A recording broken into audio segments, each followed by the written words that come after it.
changing me and changing you. Praise the lord. దేవుని మహాకృపను బట్టి మీరందరూ క్షేమంగా ఉన్నారని ప్రభువుని ఎంతగానో స్తుతిస్తూ ఉన్నాను.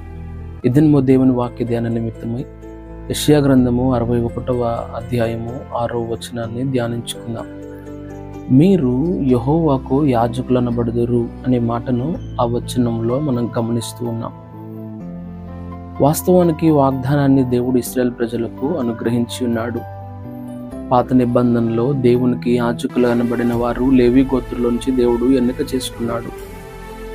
వారు ఇశ్రాయేలీయులకు 12 గోత్రికుల కొరకు ప్రతి దినము దేవుని మందిరములో ప్రత్యక్ష గుడారములో యాజకత్వాన్ని వారు చేసేవారు.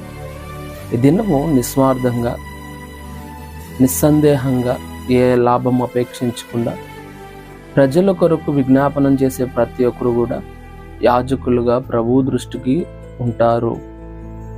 ఎన్నో మిషనరీస్ వారి జీవితాల్లో వారి ఉన్న చోట వారు ఉన్న రూమ్లో ప్రపంచ పటమును ఉంచుకొని ప్రపంచ పటం వైపుకు వారి హస్తాలు చాపి ప్రార్థించిన గొప్ప గొప్ప మిషనరీస్ ఎన్నెన్నో ఉన్నారు.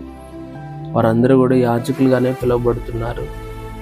వాక్యం ఉంటున్న నేను నా జీవితంలో నిస్వార్థంగా ఏ లాభం అపేక్షించకుండా ఏ ఒక్కరి కొరకైనా నువ్వు ప్రార్థన చేస్తున్నావా? నీ కోసం, నీ కుటుంబం కోసం, కేవలం అలాంటి వారి కోసమే ప్రార్థన చేస్తున్నావా?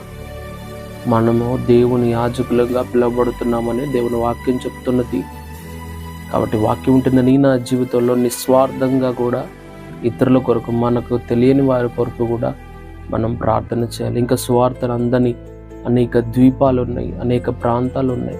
నరమాంస భక్షకులు ఇంకా సత్యాన్ని తెలుసుకోవాలి, పరలోక రాజ్యాన్ని వారసులు అవ్వాలి. అదే దేవుని చిత్తం. అలాగని మనందరం ప్రార్థన చేద్దాం. ప్రార్థన. పరిశుద్ధుడు పరిశుద్ధుడు పరిశుద్ధుడని నిత్యము గాన ప్రతిగానముల చేత ఆరాధింపబడుతున్న మా దేవ, ఈ దినము ప్రభా మీరు యెహోవాకు యాజకులు అనబడుదురనే లేఖన భాగం ద్వారా మాతో మాట్లాడి ఇంకా రక్షణ లేని వారికి రక్షణ కలుగునట్లుగా, మారు మనస్సు సర్వసత్యాన్ని తెలుసుకుని వారు సర్వసత్యాన్ని తెలుసుకొని పరిశుద్ధాత్మ వరాల చేత అలంకరింపబడి, ఆత్మఫలాల చేత ఆత్మవరాల చేత అలంకరింపబడి నీ దృష్టికి యాజకులుగా ఉన్నట్లుగా వాక్యం వింటున్న ప్రతి బిడ్డలను మీరు దీవించమని యేసుక్రీస్తు నామమున అడిగి పెట్టుకున్నాను తండ్రి. ఆమేన్.